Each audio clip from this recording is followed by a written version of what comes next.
Hi, my name is David, and today I'm going to be posting a video response to John Williams' critique of how the world works. Now, before I get into the actual arguments that you provided in your video, I would like to make the statement that so what if Lee's YouTube channel is called How the World Works? He's simply confident in what he's saying. Call him pretentious. I really don't care. This is a non-issue for two reasons. Number one, we really shouldn't be hating on people simply because of the name of their YouTube channel. And number two, in my opinion, the reason why you're bringing this up, and the only reason why you're bringing this up, is because your video is seriously lacking in educational content. No solid arguments, all logical fallacies. Okay, so now let's get to these actual arguments that you that you provided in your video. Okay, number one, scientists never debate or argue. This is completely erroneous for multiple reasons. Therefore, I have multiple responses. Number one, scientists always need to defend what they have concluded to be right and wrong and true and false. In a public forum, people are going to be skeptical. They're going to have a lot of questions. They're going to question you on how did you crunch the numbers? What methods did you use to come to your conclusions, etc.?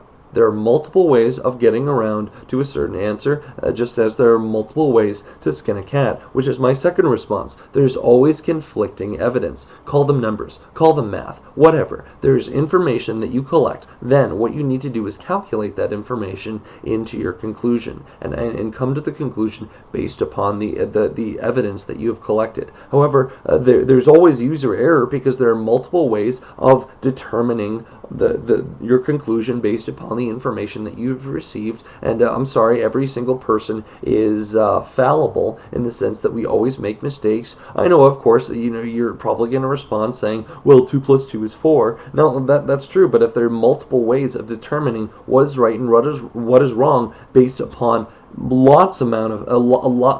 huge amount of factors, it gets a little bit more complicated and a little bit more opinionated, not solid facts. Okay, so now let's move on to the next. My next response is that debaters and scientists are one and the same, really. Now, I did NCFCA speech and debate in my high school career, and I went to nationals even my senior year in debate, and I always qualified to the regional tournament. So not to brag, but I understand where Lee is coming from because I've lived it out in my life. Us researchers and as debaters always need to find information out and then conclude what we believe and the opinion that we craft, but before we start advocating a certain stance and publicly come out and say A is right and B is wrong.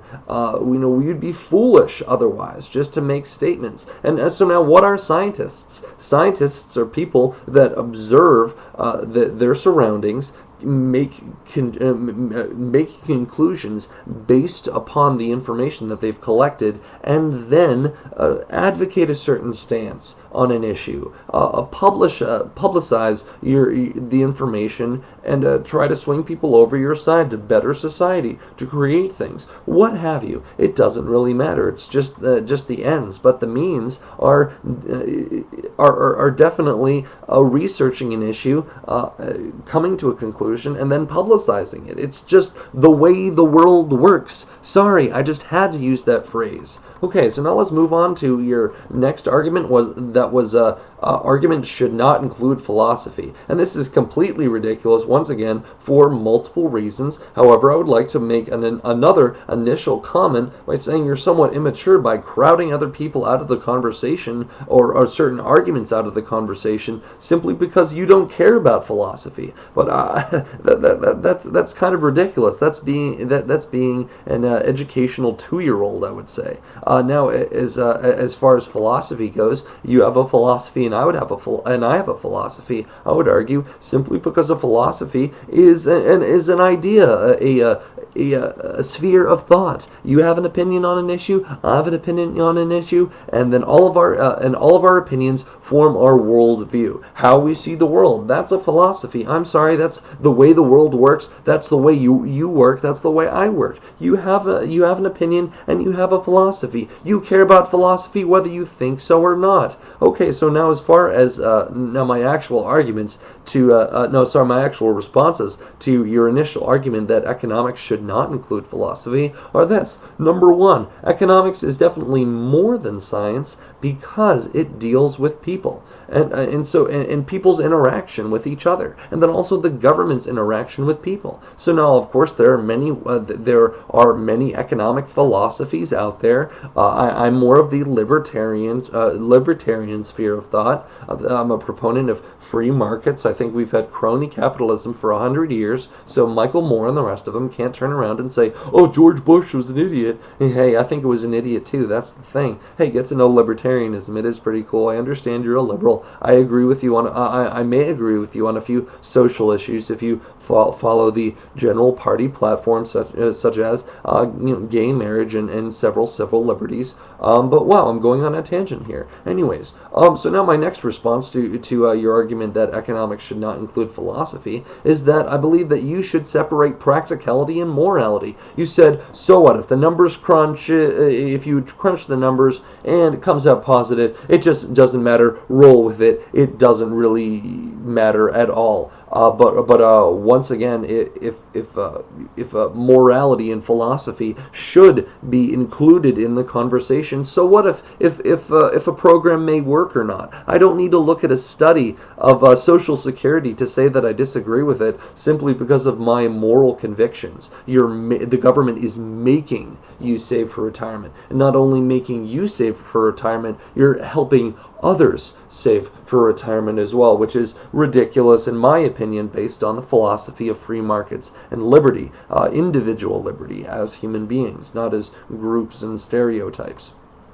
Okay, so now let's go on to the third main argument that you brought up was that scientists do not include philosophy, and they just have it as a hobby. Try to find me one scientist out there that doesn't adhere to a certain religious or moral philosophy. I believe every man is religious in the sense that some men claim that they are not religious. I would just personally argue that they're religious in the sense that they think that they have the answers and not want to serve a higher power in some way. But I do agree with you in a way. Scientific study means just observing. You can't always prove a philosophical idea based on evidence. It's more thought, of thinking through an issue. But I believe philosophy exists and is very important because because science isn't everything. You have to determine what's right and wrong in terms of interactions between government and society, and you and me, just people to people. That's the way the world works. Sorry, that's the second time I've used that phrase. Maybe it was the third time. I don't know. It's the way the world works. That's number 4. Okay. So now, in conclusion, I think Lee Duran at the center the Center for I forget which think tank he actually works for. I'm really tired right now, as you can probably tell. And I have class tomorrow. What the heck am I doing? Anyways, he's not a perfect guy. I tend to agree with him on most issues, but that's just me. Of course, you can disagree with him. Post a video response. I'm sorry, in my opinion, he will own you. You'll bring up studies countering his arguments. He will rip those studies in half and then use them for TP, mainly because he's a really brilliant guy. I agree with him on most issues. He's really smart. If more people listen to him, I think that the ballot boxes would look a little bit different, and we would have a little bit better choices than George Bush, John McCain, and the rest of them. I am a libertarian. Once again, it's a pretty cool philosophy. Anyone watching this video that doesn't like to be told what to do and thinks that you should be responsible for your own money and your own bills, please watch some more of Lee's videos, or just type in YouTube, am I a libertarian, or what does it mean to be a libertarian? First video that comes up. It's very cool. It goes through a whole survey to determine whether you are a libertarian or not. It is different from both the Republican and Democratic Party. We think that individual liberty is very important, and it applies in social and economic spheres. So sorry, that's just me ranting. Those are some of my thoughts. John Williams, I think you're a pretty cool guy. You have some interesting thoughts. Once again, lacking in content, in my opinion, based on the fact that your arguments really weren't sound and just kind of erroneous. But anyways, I respect you for bringing them up. It seems that you're very opinionated and you have a lot of videos on various issues. I look forward to watching some of them and perhaps making some video responses to them, and we can have a good debate. As scientists, as debaters, I don't really care. I'll be the debater, you can be the scientists. Let's have some fun. Alright, man, take it easy. God bless, and we'll talk later.